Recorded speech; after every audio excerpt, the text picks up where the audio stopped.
মারুফ আল কারখি। ইমাম আহমদ ইবনে হাম্বল রহমতুল্লাহি আলাইহি এর ছেলে আবদুল্লাহ ইবনে আহমদ ইবনে হাম্বল বলেন, একবার আমার পিতার মজলিসে মারুফ আল কারখি এর আলোচনা হচ্ছিল। একজন লোক বলল, তার জ্ঞান কম।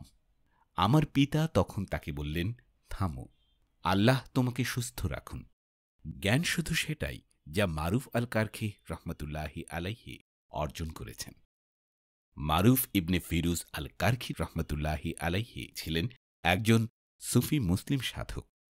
মারুফ রহমতুল্লাহি আলাইহি এর জন্ম হয়েছিল 750 খ্রিস্টাব্দে বাগদাদের কারুখ জেলায়। তার পিতার নাম ছিল ফিরুজ, যা থেকে বোঝা যায় যে তিনি ফার্সি বংশোদ্ভূত ছিলেন। মারুফ ইবনে ফিরুজ আল কারখি রহমতুল্লাহি আলাইহি এর জীবনে দুজন প্রধান ব্যক্তিত্বের প্রভাব ছিল, ইমাম আলী ইবনে মুসা আল রিদা রহমতুল্লাহি আলাইহি এবং দাউদ তাই রহমতুল্লাহি আলাইহি। ইমাম হুসাইন রাদিয়াল্লাহু আনহু এর বংশধর তথা আহলে বাইত ইমাম আলী ইবনে মুসা আল রিদা রহমতুল্লাহি আলাইহি এর কিছু বর্ণনা অনুযায়ী মারুফ আল কারখি রহমতুল্লাহি আলাইহি খ্রিস্টান পরিবারে জন্মগ্রহণ করেছিলেন। যুবক বয়সে তিনি ইমাম আলী ইবনে মুসা আল রিদা রহমতুল্লাহি আলাইহি এর হাতে ইসলাম গ্রহণ করেন। তিনি ইমাম আলী ইবনে মুসা আল রিদা রহমতুল্লাহি আলাইহি এর একজন বিশ্বস্ত শিষ্য ছিলেন এবং তার সান্নিধ্যে আধ্যাত্মিক পথের সন্ধান পান। সুফি সিলসিলা অনুযায়ী তিনি ইমাম আলী ইবনে মুসা আল রিদা রহমতুল্লাহি আলাইহি এর মাধ্যমে মহানবী সাল্লাল্লাহু আলাইহি ওয়াসাল্লাম পর্যন্ত যুক্ত হয়েছেন। ইসলাম গ্রহণের পর মারুফ রহমতুল্লাহি আলাইহি ইমাম আবু হানিফা রহমতুল্লাহি আলাইহি এর প্রিয় ছাত্র সুফি সাধক দাউদ তাই রহমতুল্লাহি আলাইহি এর শিষ্যত্ব গ্রহণ করেন এবং তার কাছ থেকে গভীর আধ্যাত্মিক জ্ঞান লাভ করেন। দাউদ তাই রহমতুল্লাহি আলাইহি এর কঠোর সাধনা ও বৈরাগ্যের শিক্ষা তাকে অত্যন্ত প্রভাবিত করেছিল এবং তিনি তার অন্যতম প্রধান উত্তরসূরি হিসেবে পরিচিতি লাভ করেন।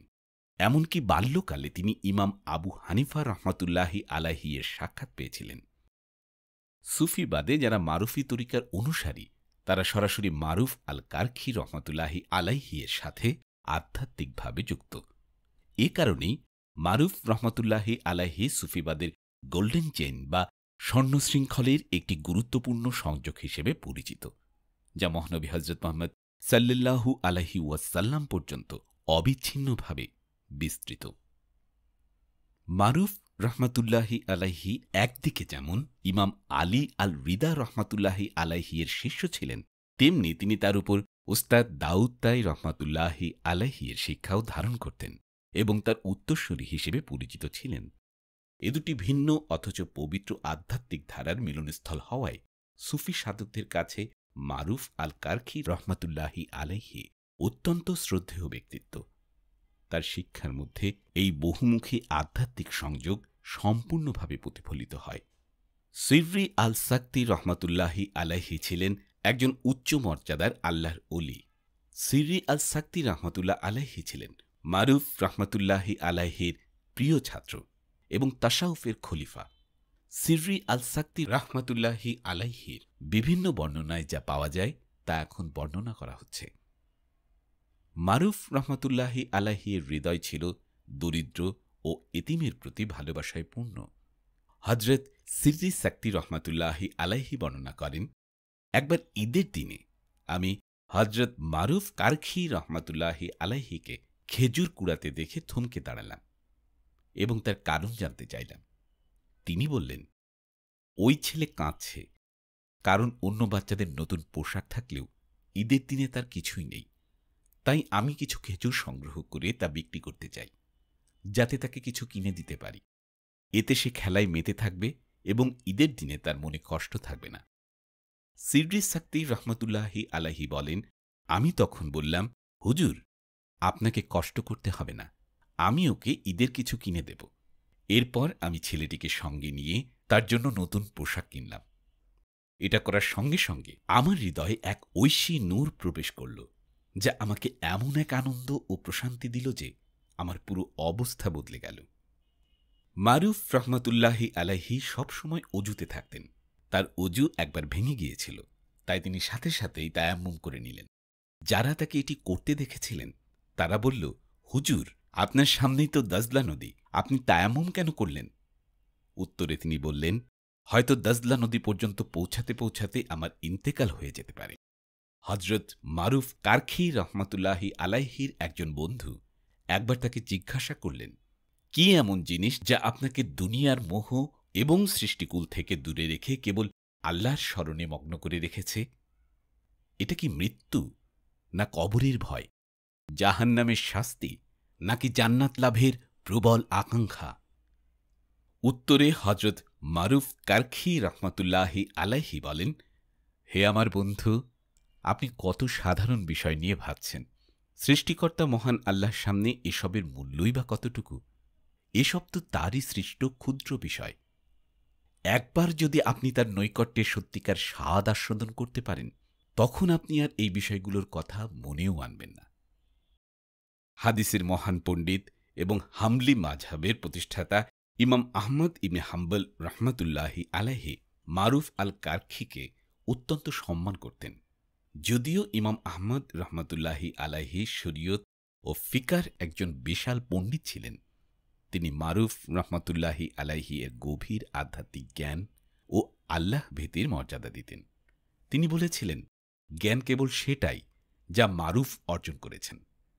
এর মাধ্যমে তিনি বোঝাতে চেয়েছিলেন যে সত্যিকারের জ্ঞান শুধু ফিকার মাধ্যমে সীমাবদ্ধ নয়, বরং তা মারুফ রহমাতুল্লাহি আলাইহি এর মতো আধ্যাত্মিক গভীরতা ও আল্লাহ ভীতির মধ্যে নিহিত। হজরত মারুফ কারখি রহমাতুল্লাহি আলাইহি এর কিছু কারামাত এখানে আলোচনা করা হল। একবার এক ডাকাতকে শাসক ধরে ফেলেন এবং তাকে ফাঁসির আদেশ দেন। শাসকের আদেশে ডাকাতকে ফাঁসি দেয়া হল এবং সে মারা গেল। তার দেহ তখনও ফাঁসির দড়িতে ঝুলছিল। সেই পথ দিয়ে হজরত মারুফ কারখি রহমাতুল্লাহি আলাইহি যাচ্ছিলেন। এই দৃশ্য দেখে তিনি খুব ব্যথিত হলেন এবং মৃত ব্যক্তির ক্ষমার জন্য দোয়া করতে শুরু করলেন। তিনি বললেন, হে পরম করুণাময় দয়ালু, এই ব্যক্তি তার কর্মের জন্য এই দুনিয়াতে শাস্তি পেয়েছে। হে আল্লাহ, যদি আপনি তাকে ক্ষমা করে দেন এবং পরকালে তাকে সম্মান দান করেন, তবে আপনার ক্ষমার ভাণ্ডারে কোনো কমতি হবে না। সাথে সাথে একটি অদৃশ্য আওয়াজ শোনা গেল। যে ব্যক্তি এই ফাঁসির কাষ্ঠে ঝুলন্ত মানুষটির জানাজার সালাত আদায় করবে, সে পরকালে উচ্চ মর্যাদা লাভ করবে। এই আওয়াজ শহরের মানুষ শুনতে পেল। এই আওয়াজ শুনে শহরের লোকেরা দ্রুত জড়ো হল। তারা তাকে ফাঁসির দড়ি থেকে নামিয়ে যথাযথভাবে গোসল ও কাফন দিল। এরপর অনেক শ্রদ্ধার সাথে তার জানাজার সালাত আদায় করে তাকে দাফন করল। সেই রাতে এক ব্যক্তি স্বপ্নে দেখল যে এটি কেয়ামতের দিন এবং ফাঁসি হওয়া লোকটি সর্বোত্তম পোশাকে সজ্জিত হয়ে নামাজ আদায়কারীদের সারিতে উপস্থিত আছে। লোকটি তাকে জিজ্ঞেস করল, সে কিভাবে এমন মর্যাদা লাভ করল? উত্তরে সে বলল, মহান আল্লাহ মারুফ কারখির দোয়া কবুল করেছেন এবং আমাকে ক্ষমা করে দিয়েছেন। মারুফ কারখি রহমতুল্লাহি আলাইহি এর মামা, যিনি শহরের গভর্নর ছিলেন, একবার বনের ভেতর দিয়ে যাচ্ছিলেন। তিনি দেখলেন মারুফ রহমতুল্লাহি আলাইহি মাটিতে বসে রুটি খাচ্ছেন এবং তার পাশেই একটি কুকুরকে রুটির টুকরো দিচ্ছেন। এই দৃশ্য দেখে তার মামা কিছুটা বিস্মিত হয়ে বললেন, তুমি একটি কুকুরের এত কাছে বসে রুটি খাচ্ছ কেন? এ কথা শুনে মারুফ রহমতুল্লাহি আলাইহি আকাশের দিকে তাকিয়ে একটি উড়ন্ত পাখিকে তার হাতে এসে বসতে বললেন। পাখিটি তৎক্ষণাৎ নিচে নেমে এলো এবং বিনয় ও সম্মানের সাথে তার হাতে বসে তার ডানা দিয়ে মুখ ঢেকে নিল। এরপর তিনি বললেন, যে ব্যক্তি আল্লাহর সামনে বিনয়ী হয়, তার সামনে সবকিছু বিনয়ী হয়ে যায়।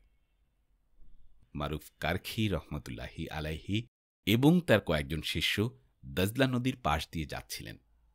তারা দেখলেন কিছু যুবক পাপাচারে লিপ্ত। এই দৃশ্য দেখে শিষ্যরা তাদের মুর্শিদকে অনুরোধ করলেন যেন তিনি তাদের ধ্বংসের জন্য দোয়া করেন। মারুফ রহমতুল্লাহি আলাইহি তখন সবাইকে হাত তুলে তার দোয়ায় আমিন বলতে বললেন।